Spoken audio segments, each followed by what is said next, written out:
Oh, folks, Victory Monday. It feels absolutely great. Pat and I are here to break everything down. Usually, since him and I started talking on the show, it's always been therapy with friends or we're talking about a bad loss.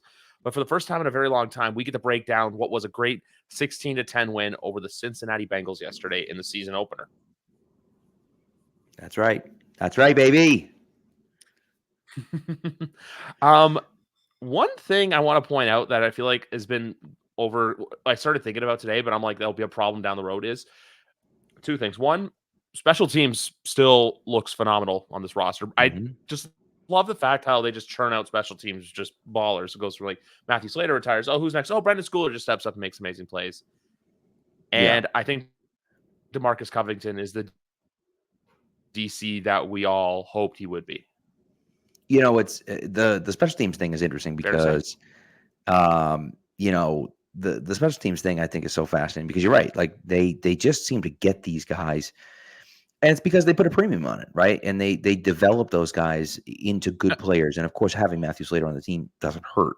To kind of develop Brendan Schooler into the guy that he is. And of course, Belichick kind of developing Slater over those number of years and spending a fifth round pick on him, right?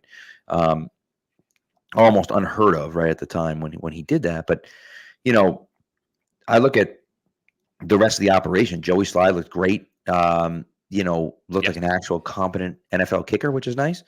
Bryce Behringer had a great game.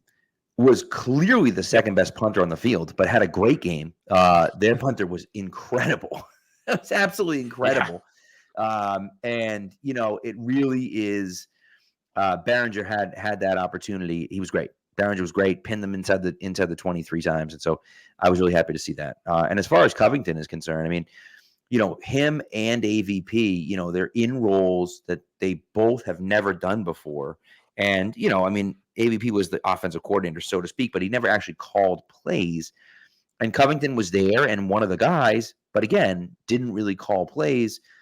And for them, they called really a solid game, both of them. I thought Covington was really impressed Yeah. with the way he called the plays, and then AVP mixed it up and seemed to call the right plays at the right time. And I was really, really impressed with their coaching. Yeah, that's a big thing too, just because I know Alexander Pelt's a little different because everyone's viewed him as, oh, he's never really been a play caller. I believe he was in Green Bay before oh, no, it was Elliot Wolf. He was in Cleveland for a while. He's worked Cleveland, with yeah, Baker. He worked with Jacoby. And then he comes over and it's like, hey, you're offensive coordinator. DeMarcus Covington's just a guy that, like, look, Patriot fans from when DC was an open position, people wanted him. hmm The second it was announced that he's the guy who's interviewing for the job, people wanted him to get the job. I also don't want to shine over the fact they've kept guys like Mike Pellegrino stayed on, Brian Belichick stayed on, Dante Hightower's back, Matthew Slater's back. The fact that they've look, I know a lot of people are like, and even with the re-signings too, I know everyone's like, oh, but they're not going out and getting other guys. Elliot Wolf knows how to build this team properly. He knows it's going to be a process. But one other thing I don't want to glaze over from yesterday is the fact that he was in the tunnel just high fiving and hugging guys after the game. Like, yeah, I don't want to jump the gun and say, this is what we see in Detroit with Dan Campbell, because look, for one, there's only one Dan Campbell, but I've always said that ever since he's come into the NFL, you have to build a world where the coach respects the players and the players respect the coach. And yeah, that's the vibe I'm getting with this team. Look, they could go yeah, 1-16 and play like the Carolina Panthers for the rest of the year, but the fact that they got a win against a team that's got Super Bowl aspirations as an 8.5 point underdog, I'll take it. yeah. Well, and honestly, for me, the biggest thing that I look at is that the players are just different than they were. They're just flat out different than they were. Looser. Yeah, but in general, they're not just going to play for some authoritarian type of guy. They're just not doing it anymore, No. right? And so they want a guy that will talk to them and be a player's coach and they respect the fact that Mayo has played there before. He's been there in those shoes. He's won Super Bowls. And, look, here's the thing, right? Ultimately, what it comes down to is this: winning is the great elixir, right? When Yes, Belichick it was is. winning, everyone loved him. And everyone on the outside said, screw this guy, this and that. But then when he came, he got the best out of his players. He, treated them fairly and justly. He was hard on them, of course, but he treated them fairly as well. And people respected that. But they won, right? Edelman says it all the time. Yeah, you can talk about having fun. Winning is fun, right? Like, fine, I'll put in all that work if it means we're going to win. If we're not going to win, what am I doing here, right? And that's really what it comes down to for me, is that you have to be able to win. So, look, it's year one with Mayo. The players are really happy right now. They love it, which is great. Let's see what happens midway through the year if the Patriots are, 3-8 or whatever the case may be, and they're losing games badly, right? And they're getting blown out maybe, or they're whatever, right? Mistakes are going to happen. He's a first-year head coach. He's going to have some dumb calls. He's going to have some dumb plays. There's a chance that AVP is going to mess something. It's growing pains. Those things are going to happen. When they happen, let's see what it looks like then, right? Yeah. And that's the big question. That's the big thing, too. Look, we're not dealing with, and also, I know WEEI and 98.5, the fan, aren't WFAN in New York City today with the Giants and probably tomorrow with the Jets. But it's just, I love the term, the winning elixir, because, look, the win just makes everyone feel good. Even after the game and stuff, too. The fact that I saw in the victory video speech, even to Robert Kraft, just saying how spoiled he feels and just how, lucky and fortunate he feels. Yeah. And also, I just love the fact, too, that the whole Jonathan Kraft's going to ruin this team takes have just gone into it, just been like Thanos snapped out of this universe. Right. Look, the growing pains will come. We all know that. There's going to be some games where they're just going to have some losses where, look, either they got humbled or they just weren't the best team. That's what I want to see, where it's not the growing pains of losing. It's the growing pains of, oh, we lost by this. How do we fix this? It's maybe, hey, you lose to an opponent you're not, more than win a game outright again against another good opponent, like a week 3 again in New York, or even one of the games in Miami, because we all know Miami's been the thorn in the side of this roster for years. Yeah. It's if they were to go to Tennessee and lose. It's if they lose to Arizona. And that's not a slight on Arizona, but if Marvin Harrison had the performance he did yesterday with a Buffalo secondary that's got question marks around it, what's Christian Gonzalez going to do to him? It's one of those things where I want to see how they rebound from that, where it's a loss they didn't expect. Kind of like, I remember this was the first game you and I had come on for. Do you remember in 2020, the game against the Broncos? Was that one in Denver, right? Was that in Denver? No, it was in New England. The Patriots lost 18-12 because Drew Lock couldn't convert on third down to save his life, and Cam Newton missed N'Keal Harry on fourth down to seal the game for the Broncos. Okay. Yeah, I do remember that one. Okay. Yep. Yeah. Because I literally remember it was the next day you and I spoke for the first time, and I just remember in a game like that was a game where I'm like, hey, that was a winnable game that you lost. Kind of like, that's what I want to see. How do they rebound from that more than a loss where it's just a straight up, hey, you were the best. Like say, for example, when Houston comes to Foxborough week 6, or I'm just saying that game because that's a game I'd anticipate them losing. Right. Yeah, because Houston's better than them, right? Just even though they weren't in the throwbacks that day. Yes. Yeah. Yeah. And but Houston's a better team than they are. And so Houston should win. Now, that doesn't mean the Patriots can't win.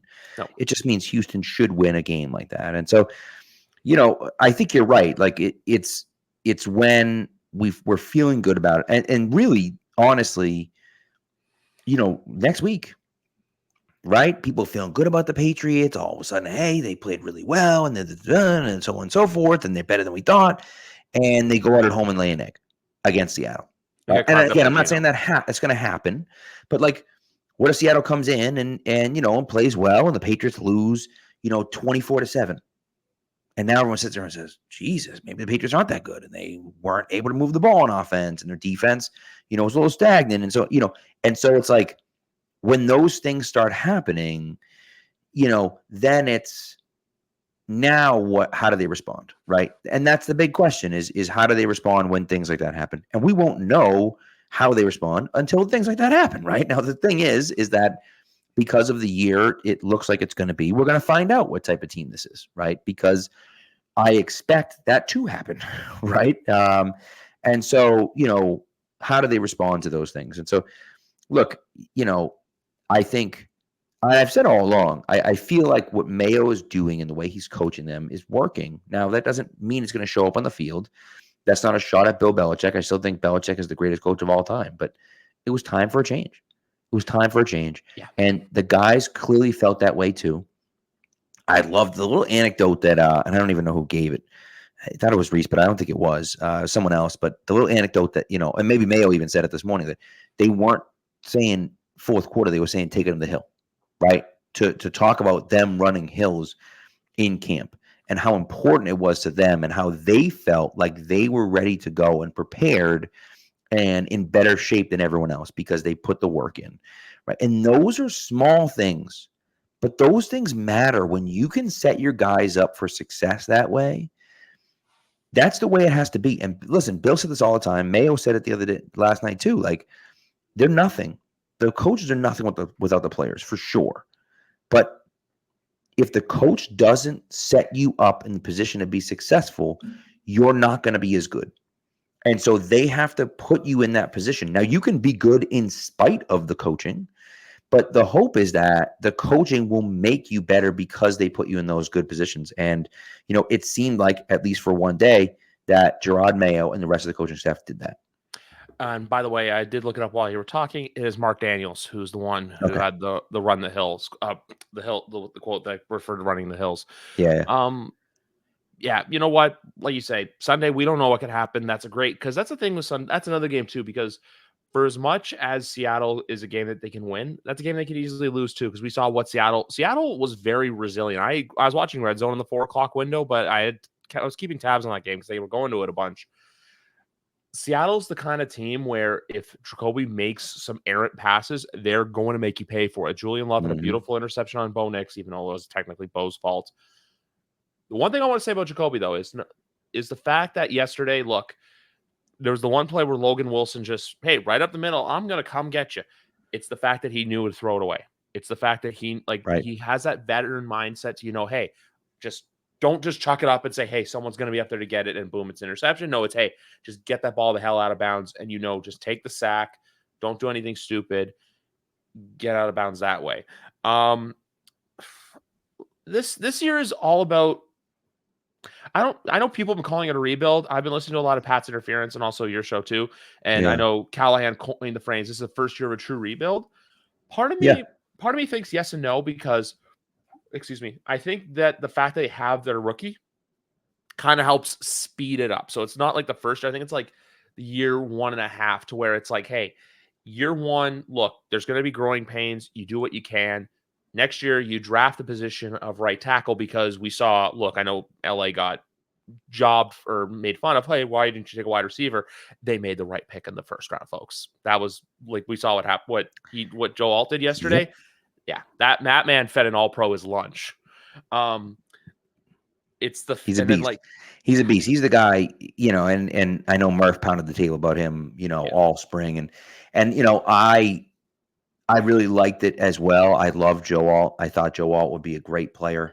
But, at the end of the day, you had to get rid of him. You had to take Drake May sitting right there. You had no choice. And, people are like, well, the quarterback's going to come along and this and that. It's like, yeah, but if you truly believe that he's going to be a franchise-altering quarterback, you have to take him. Yep. Because franchise-altering quarterbacks are more important than franchise-altering left tackles. That is just a fact. That's just a fact. And I know people will throw out the stats of, when's the last time a top 5 quarterback won the Super Bowl and blah, blah, blah, blah, and all this stuff. And listen, that's fair. That's fair. But the problem is that when you sit there and make it a top 5 quarterback, well, yeah, sure. But when you say, well, you have to draft the right guy, right? Because there's a guy in Kansas City that's pretty good, won a few championships already, decent player. He's an okay player. Now, he wasn't drafted in the top 5, but he's a pretty good player. They identified the guy, they moved up for him, and they drafted him, and they've won a few Super Bowls because of it, right? And so you look around the league and you say, oh, Cincinnati, number 1 pick, Joe Burrow, that guy turned out to be pretty good, made the Super Bowl, right? And so you start looking around and you say, okay, yeah, maybe that's true and maybe it isn't. It comes back to drafting the right guy. If you don't draft the right guy, none of it matters. But if you feel like you have the right guy, you have to take him because he's that important.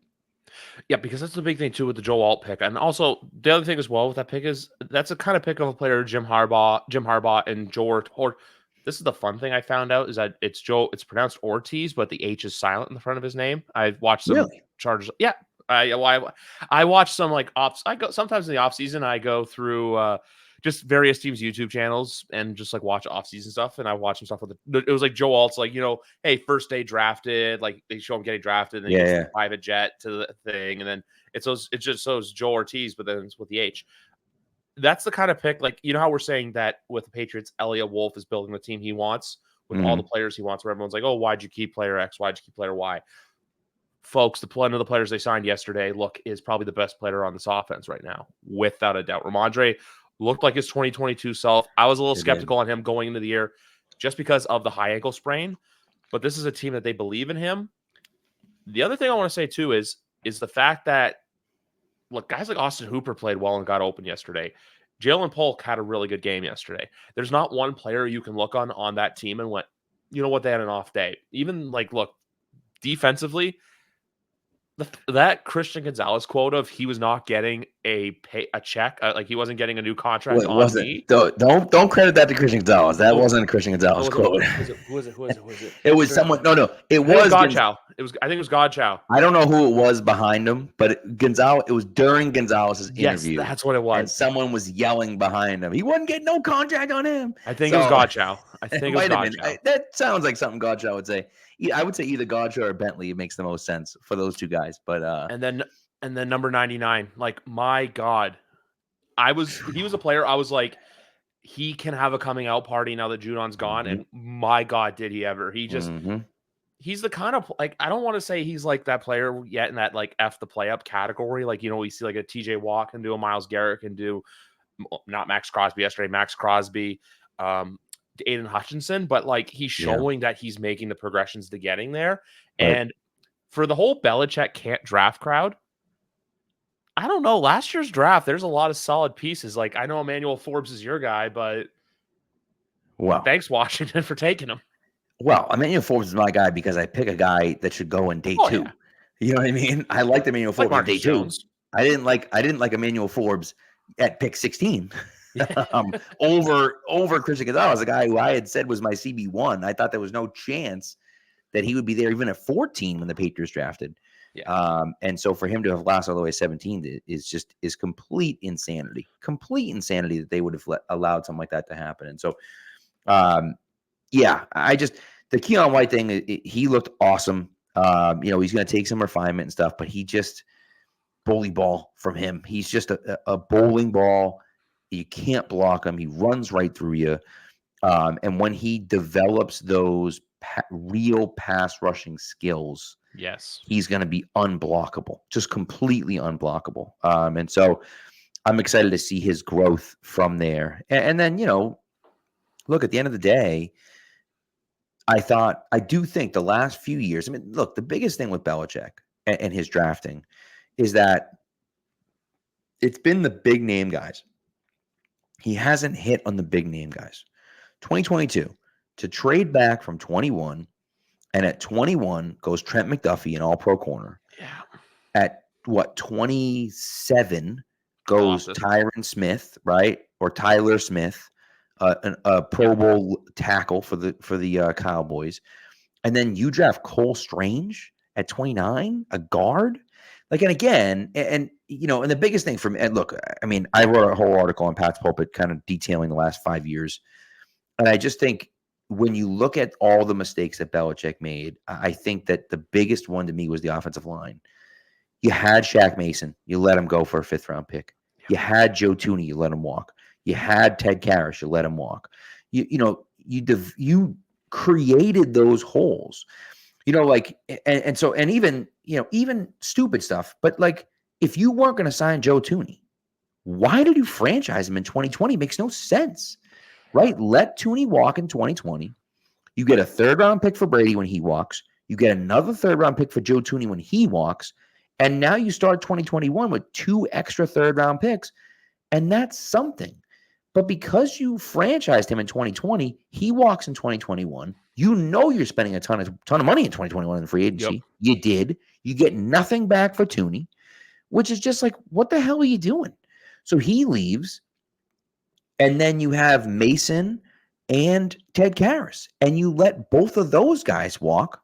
Again, you traded Shaq Mason for a 5th-round pick, fine, and then you draft a guard in the 1st round. It's just like, what the hell was the point of that? Like, you had guards on the roster, and yes, is Ted Karras a great guard? No, he isn't. No, let's be honest about that. He's not. He's fine. He's not great, but I don't care. Like, you don't need a guard in the 1st round. That's stupid, right? You created that hole and then drafted it in the 1st round. It makes no sense. And and then the Tyquan Thornton thing. He looked better yesterday. He looked like an actual competent NFL receiver, which is good. Better than what we've seen from him. I don't think he's ever going to be like a true difference maker, but if he can be just a guy that can give you something, even if he's a 4th receiver, I'll take that, and again, it's not asking much, but I will take that because it's better than what we've gotten. It's a lot better than what we've gotten out of him lately. And so far in his career, I should say. And that really is, I guess the minimum, but I'm fine with that. I got no problem with that. And so, some of those drafting things, sorry to go off on a tirade there, but some of those drafting things are not the players that he drafted, because he's drafted some really good players. Christian Barmore in 2021 and Ramondre Stevenson, and and the list goes on. Mike Onwenu in 2020, right? And the list goes on and on and on. And Anthony Jennings. Yeah, right. And so you can continue that list of good players that he's brought in, drafted, Kyle Duggar, and so on and so forth. But it's like, you missed on those big time players. And at those big time positions, at quarterback, at wide receiver, not necessarily a corner, because they fixed that. But it's those things that people see where they say, man, you're just not as explosive as other teams. And clearly you're not, right? And so, tight end twice in 2020. And so, it's those types of things that you miss on that people see. They don't see the other stuff. Oh, he drafted a guard who's really good. He drafted a defensive end who looks like a monster. He drafted a D tackle who's developing into one of the better D tackles in the league. And, they don't see that. They see the other stuff, right? And that's what people see. It's kind of like what we've seen from Kansas City. I know I want to bring that up because when you look at what they've drafted, I'm not going to try to pronounce his last name, but Kingsley out of BYU, which at left tackle, I'm like, that's just a luxury getting that over Donovan Smith. 100%. Yep. Getting Creed Humphrey, who's probably one of the, if not the best center in football right now. I think he was a 2nd-round pick. End of the 1st, I believe. End of the 1st. I think like 28 or something like that. Yeah, end of the 1st, beginning of the 2nd. Another pick in that round, 2022, George Karlaftis, who I think is a very undervalued defensive end in this league. Mm-hmm. Chris Jones, I think, was a day 2 pick. Travis Kelce, I don't want to put in that realm just because Travis Kelce was drafted well before the Mahomes era, but right. The fact that, because he was 13, but still, he was still a day 2 pick. But I love the people with Travis Kelce where they're like, why wasn't he a 1st-round pick? And I'm like, go back to watch college film, because that's the beautiful thing with tight ends. Like, with a few rare exceptions, there's only a few of them that come out in day 1. They're like, hey, boom, we're here and ready to play. Getting guys like their secondary is basically built all through the draft. Their linebacking core built all through the draft. So I'm not saying I want the Patriots to replicate what Kansas City does, but in a way, they become the golden model now to where their defense, hey, our defense is young and we're good and established, to where now, hey, you can go draft Xavier Worthy. Thanks, Brandon Bean. Which I will say for that, though, I'm glad and I'm pissed about that, because we don't have to face him twice a year. Oh, I'm so happy he's not on the Bills. So happy he's not on the Bills. Yeah, but pissed because of where he went. He just went to a team where it's like, you don't need these, like, you. Well, and not just that, but of all the places he could go, right? Andy Reid does such a good job at hiding deficiencies, right? Yes. He's not going to line him up against press coverage. He's not going to do that. He's not going to put him in that position because he can't do it. He'll put him in positions to succeed. So it's like, I'll run him on jet sweeps, and I'll do this, and I'll get him open, and he'll run that cheat motion, and, he'll run those different things, and I won't put him in positions that he can't win. And sometimes the guys just stink anyways, like McCole Hardman. But, Xavier Worthy, I think, can play a little bit. He may not be able to play every down, but if he can play a little bit, Andy Reid can get something out of him. Even do they have Hollywood Brown on the IR right now? We'll see what happens when he comes back. It's just, they're a team, and I've been saying this for a while, but I think they're a team now that they're trying to transition into because this has been my big, not knock, but my big question mark with them, is what does 15 do when 87 is no longer there? And I think they're slowly starting to transition into what the offense will be. Yeah. For when 87 is not there. And I'm not trying to discredit Travis Kelce, but we all know he's getting older and he's on the back 9 of his career. Yeah, and at a certain point, not that you're not going to play anymore, but at a certain point, You you've done so much. Yeah. And, you have, who knows if him and Taylor end up getting married, and who knows, right? And you just don't know what the future has in store for him. And I just, that's an interesting one for me, where I look at it and say, like, okay, I'm curious to see what that looks like, because I do think it's coming at some point. Doesn't mean it's coming soon, No. but it is coming at some point, I think either I'd say earliest after this season, latest I'd say probably next, because I don't know if you saw this off season. He signed a really interesting contract. They gave him, I think, a 2 years, $25 million deal, but it Okay. was, how back in the day, I assume your dad probably got this. When you like work for one company and after 50 years you get the gold watch and like the Yeah. handshake. Yeah. He got that kind of contract where it's like, hey, this isn't a we expect you to perform. This is a what you've performed for us, getting us 3 Super Bowls and being Right. one of the greatest tight ends of all time. Because like, look, I put him in greatest, but he can't run block. So that's that. I say that lightly just because for whenever people like, I feel like people overlook Gronk's career as a tight end, kind of like the same way some people that are younger say Ben Roethlisberger was a bad quarterback. When if you're younger and you're hearing this or watching us, go back and watch Ben Roethlisberger from like 2006 to like 2012, because the man was just a force. He's It's real just like good. that same sort of logic, where people Yeah. see the NFL is such a what have you done for me lately league that Right. that's like that with Travis Kelce now. Like I know everyone, like a lot of the football people are saying like the father time thing, but I don't so much saying that. I think it's just more the less they're recognizing, hey, he's older, so we're gonna get all these young, fast weapons, which one of them we don't know how long he's gonna last for obvious reasons, but they're the gold standard for a reason, and it's gonna be interesting to see if they three-peat or not. But Yeah, the yeah, the Kelce, the tight end GOAT discussion is really interesting, because, obviously you have on one end you have Tony Gonzalez, and Tony Gonzalez to me, from a receiving standpoint, is the and gold standard, longevity. right? Longevity, receiving numbers are incredible, right? They're incredible. And so then you say, okay, well, is it then Kelce versus, do you take those numbers out of it? The longevity, do you take out of it, right? Because that's really the question, right? If you take the longevity out of it, you can't pick Kelce over Gronk. You can't. No, Because what you can say with Kelce is that he's done it he's done it for longer, which is fine. But you just took longevity out because you wanted to get rid of Tony Gonzalez. So if you're talking about longevity and stats over time, you have to talk about Tony Gonzalez, because his stats are far superior to anybody else that has ever played the position. yep, Because he played for 20 flipping years and never had a cheeseburger and all that other crap. You know what I mean? Like, fine.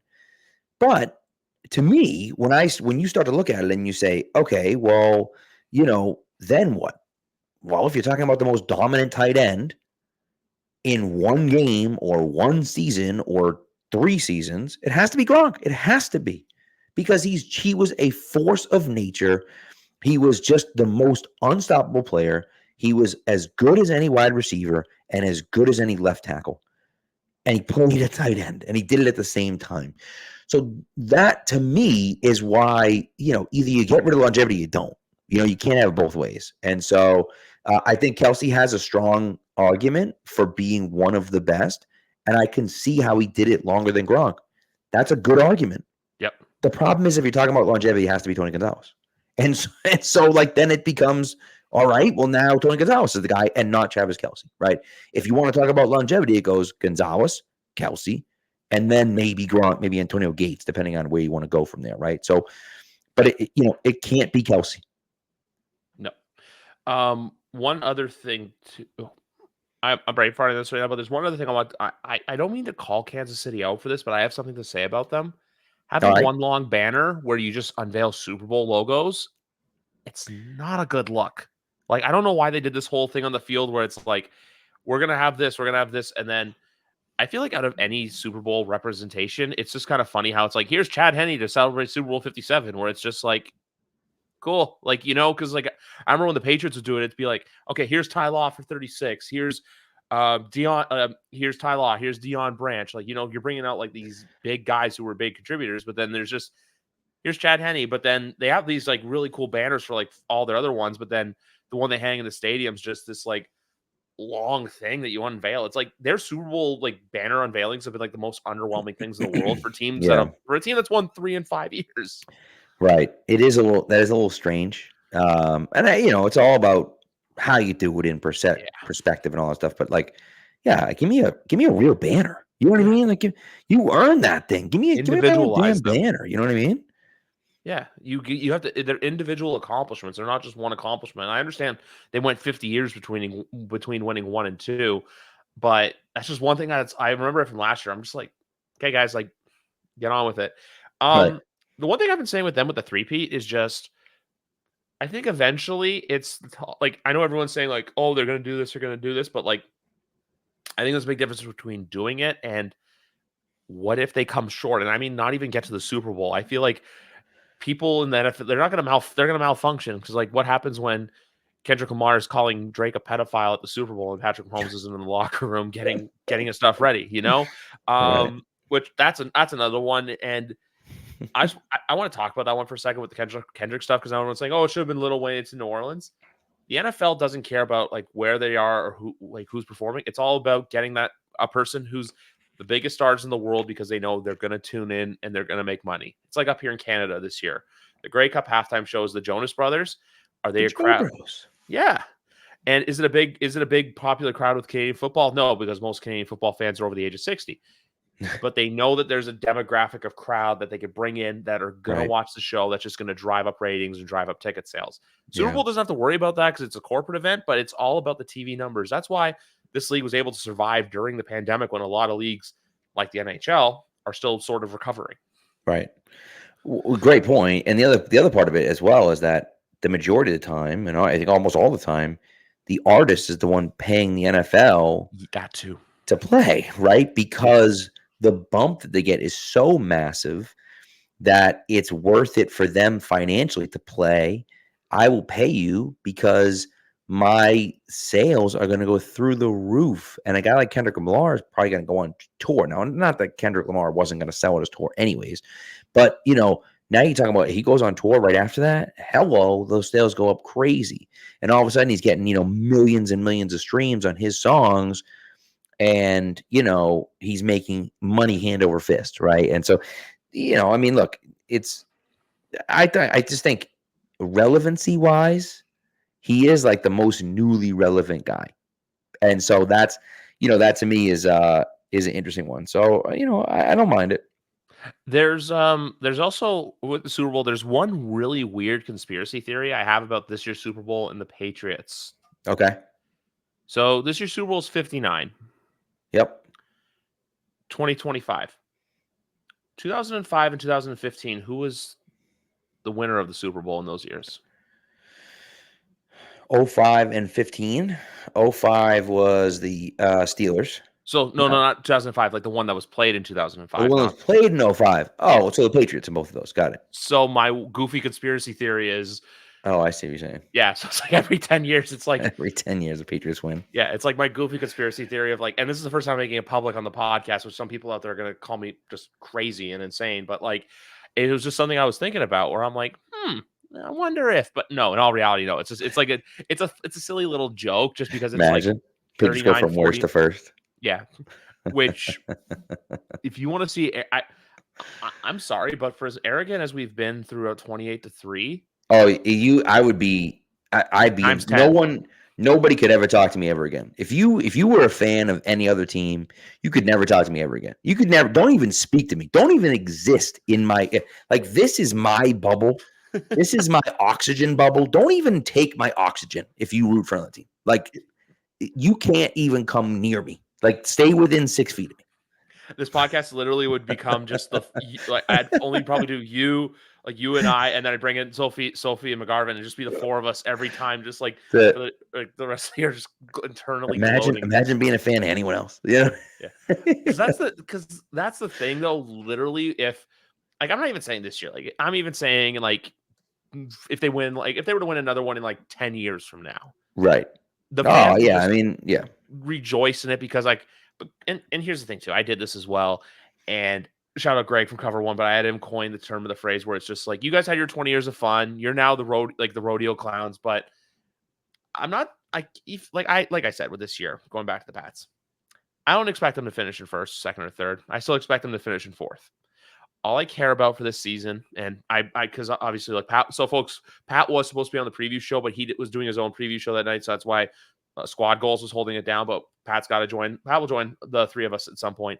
Yep. But my whole thing with this year, I just need to see like what I saw yesterday to where going into next year, it's hey, we can do this. Hey, hey, free agent wide receiver, or hey, free agent, a luxury free agent position. Do you want to come play for a team that's on the up and up? Sure. Yeah, I do. Kind of like what Tremaine Edmonds left Buffalo to go to Chicago for. Right.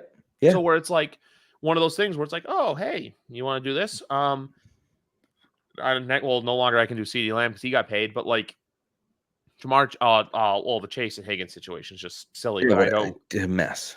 It's a complete mess. mess. But like next year to where when they're in the Ayuk, they're in the Calvin Ridley situation. It's no longer about, oh, hey, we want to live here. Ayuk signed. Didn't Ayuk sign with San Fran? He did, but like if they're in that situation again where if they're in that situation again with a different player. I got you. Now I got it. Where there's a disgruntled talent where he's like, hey, I want to get paid. Because I'm trying to think of, I don't know what the second, like from 2021, I'm trying to remember like what besides Jamar Chase, what big name talents were at the wide receiver position to go in like the second, like day 2 or day 3. I'm blanking on it hard because I know because 2021, I remember a lot of the like positional, like other positionals, like the Barmores, Greed Humphreys, the one that I'm still very sad didn't work out in Ronnie Perkins. Like it's like Trey Nixon to you was Ronnie Perkins to me, where I really wanted it to work, but it didn't. So if there's a player next year where we're starting to hear about these like contract things where the Patriots are willing to trade, hey, go ahead and do it.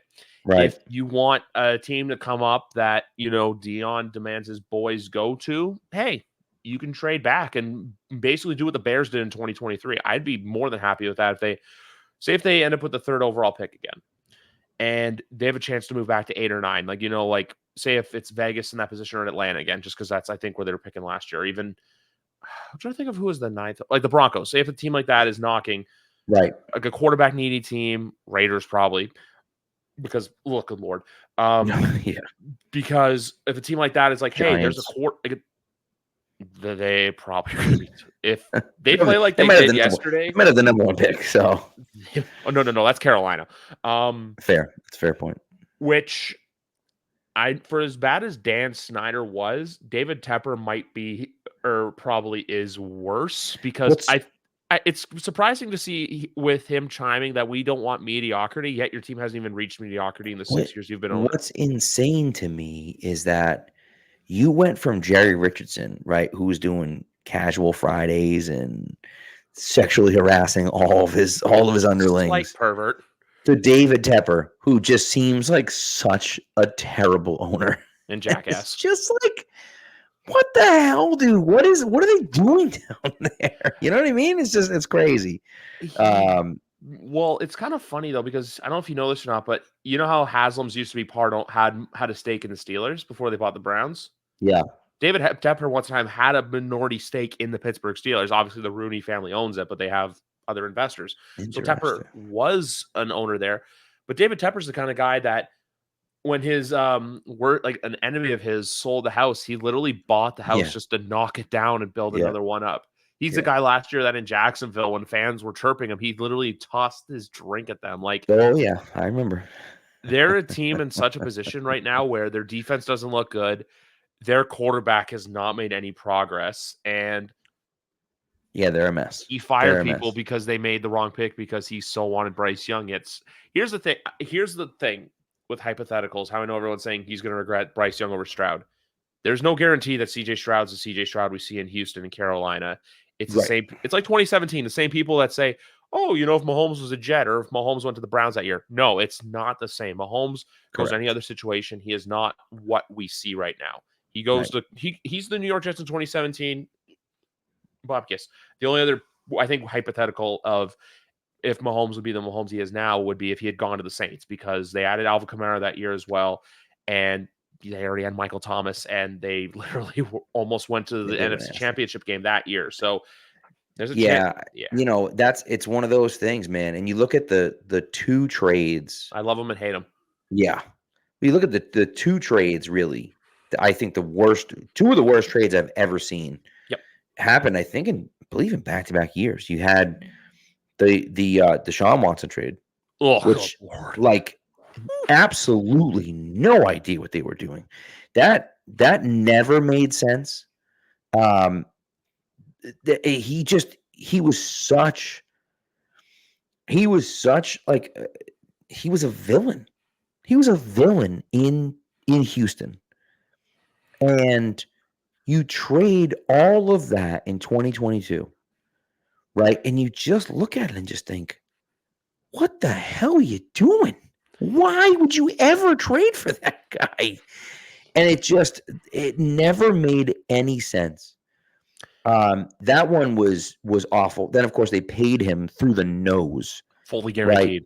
And so, just so everyone's on the same page, 2022 first round pick, 2023 first round pick, 2024 first round pick, 2022 fourth round pick, 2023 third round pick, 2024 second round pick, 2024 fourth round pick, and 2024 sixth round pick for Deshaun Watson and a 2024 sixth round pick.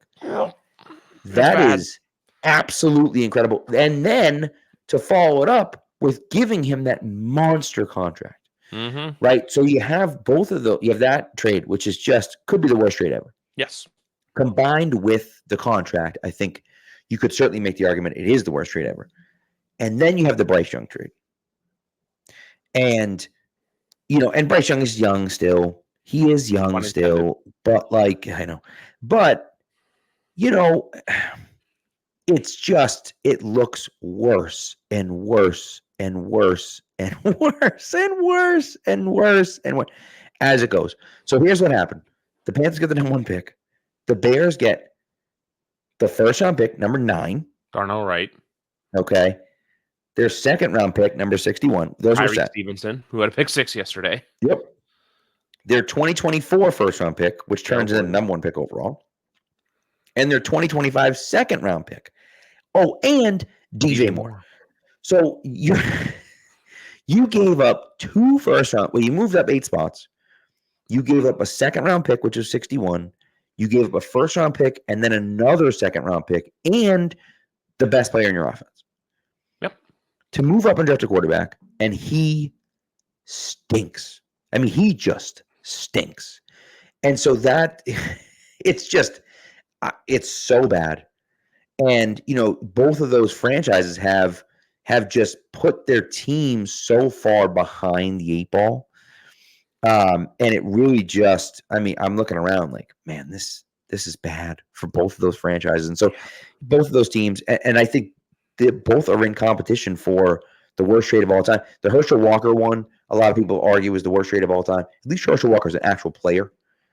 Right. That one was the one where they traded, I think it was it, I forget if it was Minnesota trading to Dallas or Dallas. I think it was Dallas trading to Minnesota, and they traded him for a bunch of players. And he was like, well, I need some insurance that they're all going to make the team.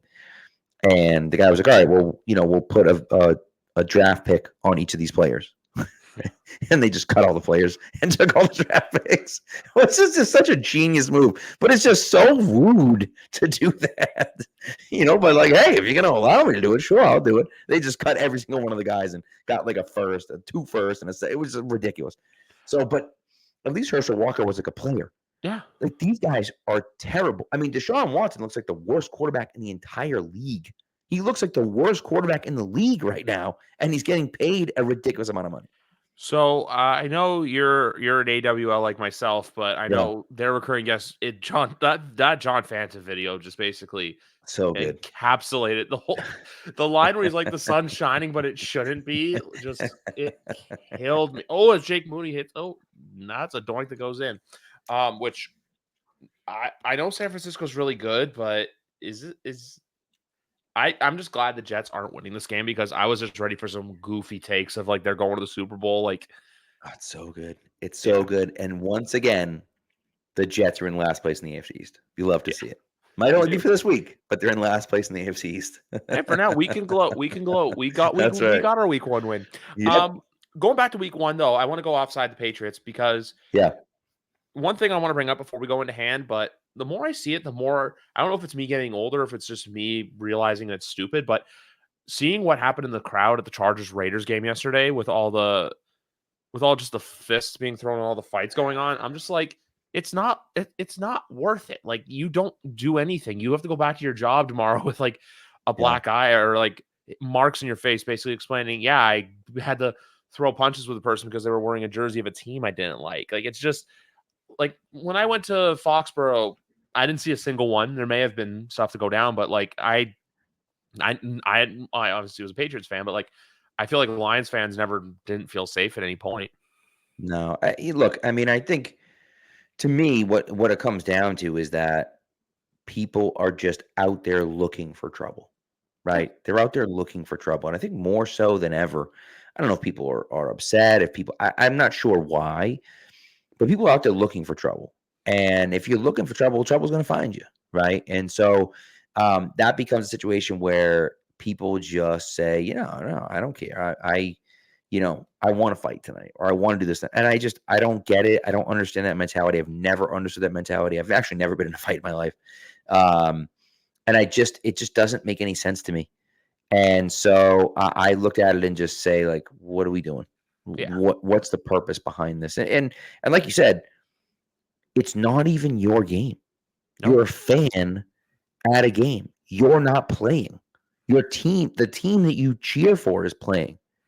And oh, by the way, let's top that off. Let's throw it on top there. If you're fighting at Gillette Stadium and you have season tickets, you're out. Gone. See ya. Goodbye. Really? Don't come back. 100%. You're out. And so that's one of those things where it's like, okay, you can back your team, but if you take it too far, we don't want you here, buddy. See ya. You get kicked out, you get anything like that, you lose your tickets. They're gone. Right? And that's the way it should be, because like we don't want people there causing a scene like that. We don't need that. We're out there watching the game. Good. You know what? Someone wants to come and cheer on their team. Go ahead. Well, what's the big deal? We've all been to away games. I go to an away game every year. Yeah. I'm going to cheer for my team. I am. Now, I'm not going to be an asshole about it. No. But I'm going to cheer for my team. And that's okay. And well, I mean, a little bit I am, but like I try not to be. But I had to. Yeah, I mean, but you can be respectful while also, understanding that, hey, like, I'm here rooting for my team. This is still my team. Right. And so you can do it in a way that you don't piss everyone off. Right. And I think that's the idea. And I never understood it. I will never understand it. It just makes zero sense to me. And especially the team doesn't care about you. No. The players don't care about you. It doesn't matter. Why do you care so much? What is wrong with you that you care so much? They don't care. Why do you care? It drives me crazy.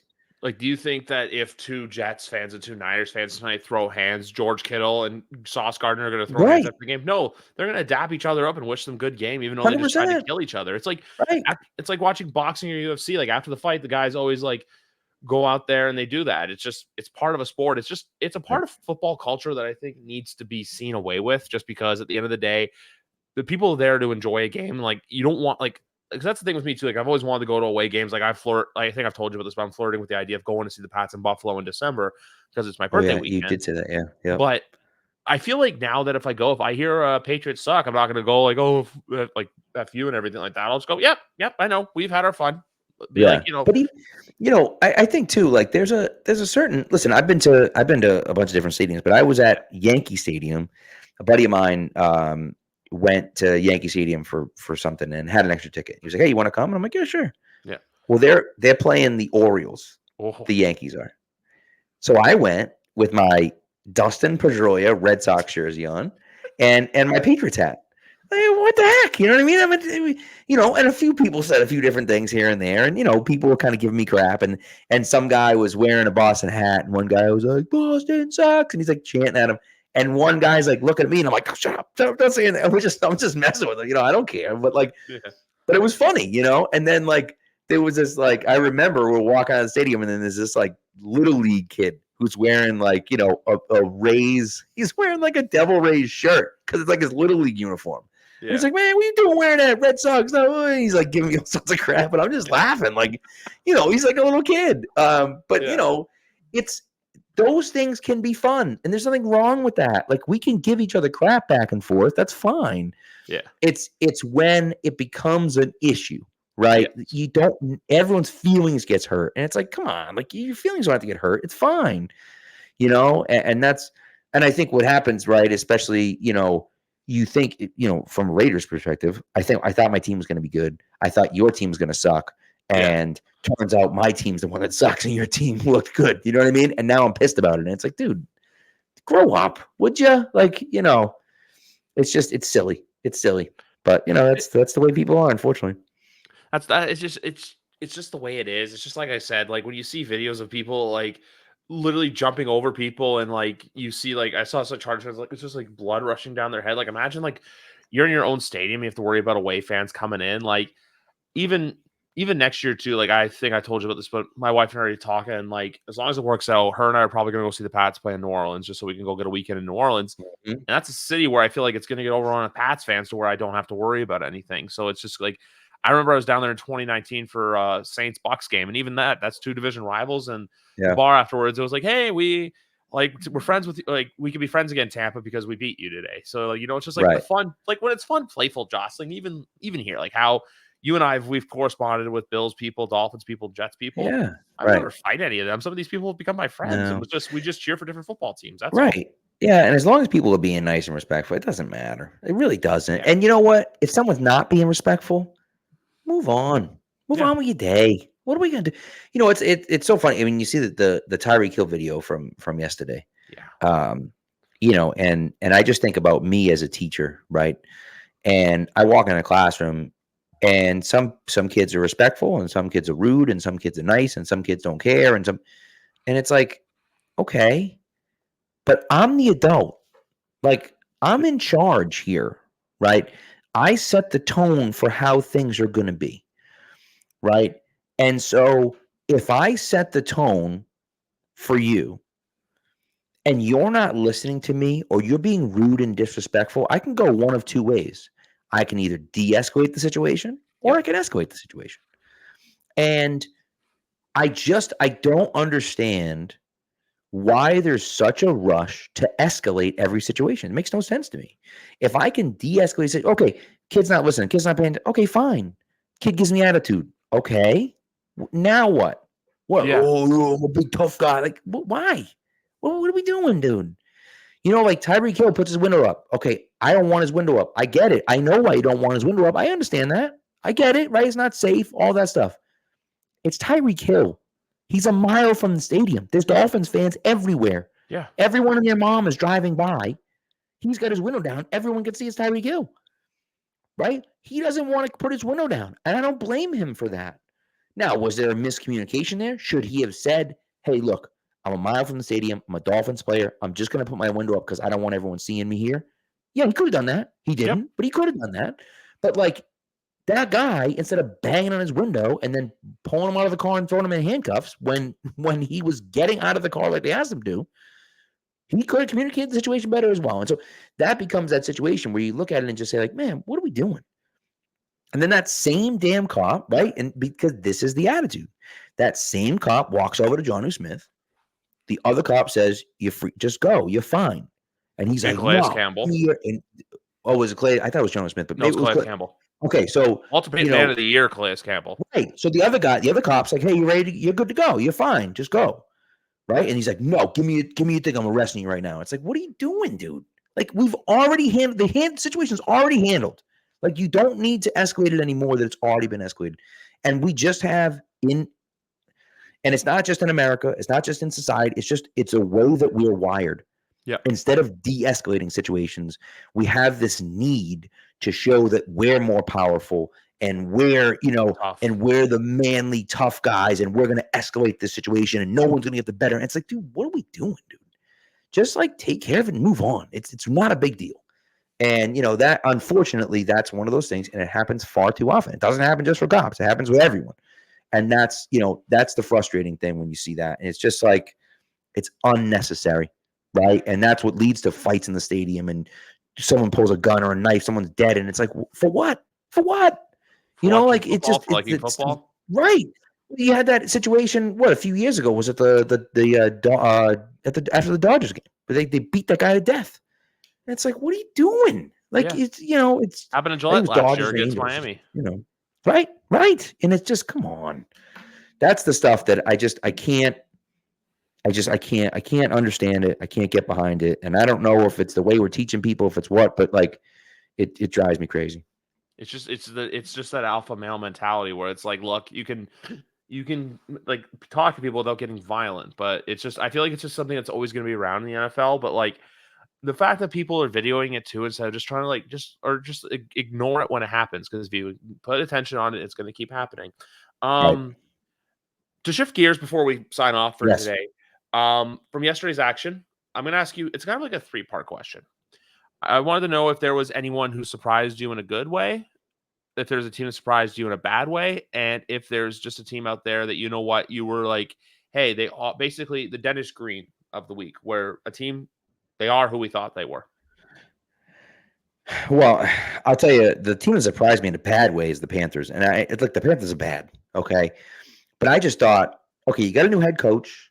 Dave Canales kind of has some history. Like, I feel like he's okay. He's pretty good. But, like, golly, they were bad. They were really bad. They were worse than I thought they could be. And it was one of those where I'm like, okay, they're going to be better. And they were not. They were not better. Nope. I can tell you that much. A team that surprised me in a good way were the Chargers. And I kind of knew that the Chargers were going to be all right. I could go Tampa, too, with this one. But I knew the Chargers would be okay because Harbaugh's a good coach. But the commitment to the run game, J.K. Dobbins looks like the real deal again. He's healthy finally. Yeah, great. Herbert, attempted 26 passes. Like, this is what they are. This is who they are right now. And they're looking at it saying, we don't care. We'll run the ball. We'll run the ball down your throat 27 times. We got no problem with that. Right? Yes, we have Justin Herbert, and Herbert's okay. He's I'll check it down to Lab McConkey. I'm fine with that. He doesn't care. And those are the things that, like, I can see them being good. Now, I don't know if they can make the playoffs or anything like that, but I can see them being good. Like flirting with the playoffs, though. 100%. Yeah, 100%. And they are who we thought they were. Jacksonville. I mean, it's Jacksonville. Like, it's Jacksonville. Jacksonville and Pittsburgh. Those two teams are the same teams every single year. Jacksonville is like, oh, they're good and they're exciting and they're this and that. And they can take that leap, and they have Travis Etienne, and they have Trevor Lawrence, and they have all these guys, and they're so talented, and oh my god, and it's like, Travis Etienne's going in to score a touchdown to make it 24-7, and instead he fumbles at the goal line. Miami recovers it in the end zone for a touchback. The very next play is an 80-yard touchdown pass to Tyreek Hill. And you're just like, okay, there's the game. And they lost. They went from, 24-7. They still could have lost. They're Jacksonville. But like 24-7, you're probably going to win that game. That's a nail in the coffin score. As soon as 17-14 happens, like, oh, this game's over. Like, everyone knew the game was over as soon as that happened. And it was. And then Pittsburgh's the same thing. Pittsburgh's like, Russell Wilson's hurt. They got Justin Fields in. He's terrible. Can't throw the ball to save his life. And they win anyways. And Chris Boswell kicked 6 field goals. And they win 18-10. And it's like, Pittsburgh does this. They win those games that nobody thinks they can win. And then they get in these positions where you think they should win, and they lose, and they wind up 9-8. And it happens every single year. I mean, listen, I get it. I understand things happen. But like last year, when they were in the playoffs, they were going to win the division. And they had Arizona and New England back-to-back, two of the worst teams in the NFL back-to-back, and lost both games at home. And it was like, how is that even possible that happened? And then they won 2 in a row at the end of the year to finish 9-8. It was just like, this is who they are every single year under Mike Tomlin. And in my opinion, if I were them, he's got to go. He's got to go. He's got to, because he can get them up for those big games once in a while. But then he can't get them up for every week. And to me, at some point, you got to move on. At some point, you got to move on. I mean, you just can't keep doing the same thing over and over again. So sorry about that. There's a spider crawling around. So for my team, they are who they thought they were. I'm going to go Chicago. Yeah. Chicago reminded me a lot of what we saw from New England 2 years ago. That when defense and special teams help you out a little bit, Mhm. you're going to win. I think Caleb's going to be a good quarterback. Don't get me wrong. But I still think they're going to be that 8-9, 9-8 team. Either they just miss on the playoffs because their fans, I think yesterday when they were down 17-3 at the half, they were giving up. They were booing because I think Bears fans had some of them, their expectations were a little bit too high. The Hard Knocks Yeah. rub and all that stuff.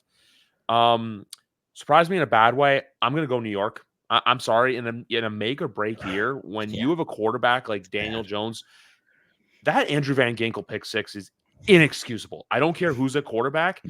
You do not throw that ball. It's real Like bad. the fact too, the Giants fans, like there are some Giants fans that are on Daniel Jones. And like last week too, I thought, you know what? Hey, they're going to win. You let Sam Darnold carve you up defensively. That is inexcusable defensively. The Giants seem like this team that they have this plan where it's like, okay, we're going to sign Brian Burns, but we're not going to do X, Y, and Z. And the more stuff I hear about like them wanting to go in on quarterback, they can't do it because they handcuff themselves to Daniel and they have another year with him. I don't know what's wrong with him. If it's a mental thing, if it's the ACL, if it's his neck injury he was dealing with before he tore the ACL, it's just this whole hodgepodge of stuff. But like, I understand why WFAN when New York was just basically lambasting and they're calling scorched earth because after seeing that, and this team has a primetime game in 2 weeks against the Dallas Cowboys, who I know they're the Cowboys and they're doing it again, but you get embarrassed in a game like that on a national Mhm. stage, you're putting Mhm. gasoline on the fire. Surprised me Right. in a good way. I really wanted to say Tampa until you brought them up because I had Tampa winning the South. I still think Tampa's being slept on. Mike Evans, so one of the most underrated receivers in the NFL. When I'm thinking about surprised in a good way, where can I go with this? This is gonna be a weird one. Also, another one for they are who they thought they were. I'm gonna say Detroit. They looked Mm. really good. Yeah. And that overtime Holy was ball, man. that is a football you need to do to win in January. What they Right. did, you just shove it down their throats. The Rams defense is still a work in progress. I don't have a hard time thinking about this. A team that surprised me in a good way. Um, I almost want to go with the Saints, but I feel like that's like an easy one because of like, they're playing the Panthers and it was like but New Orleans is that same team where they're in the New England realm right now where it's like, hey, you looked good, but let's see how you do next week when you play the Dallas Cowboys. Let's see how you Right. do because they have Dallas and Philly back to back, which you know what? I'm going to jump to them. Philadelphia. That's the team that surprised me in a good way. Mm. Like I thought they were going to do good, but man, with Saquon Barkley back there, I was skittish on drafting him for fantasy because I thought the tush push, but I love Saquon. I was so high on he Saquon this year. he's like I just thought like with the tush push and everything like that, it would steal goal line handles from him. But the fact that look, even on that field in Brazil, they're playing a Falcons defense next week, which we'll see what happens there. But man, I got to give my roses to them. And I then like that. another team too, which I want to see them get it right, but I don't know if they will, is the Colts, just because Anthony Richardson's that guy where if he's on, but he's off. That's what I feel like he's going to have. He's going to have a couple games where you're like, holy crap, look at this guy. He can ball. And then he has a couple games where you're just like, to quote you're going to look at him and go, what are you doing, pal? Man, that throw yesterday. Holy Alien. Christ. Woo.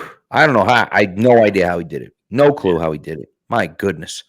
I mean, that shouldn't be humanly possible. Like it's just insane.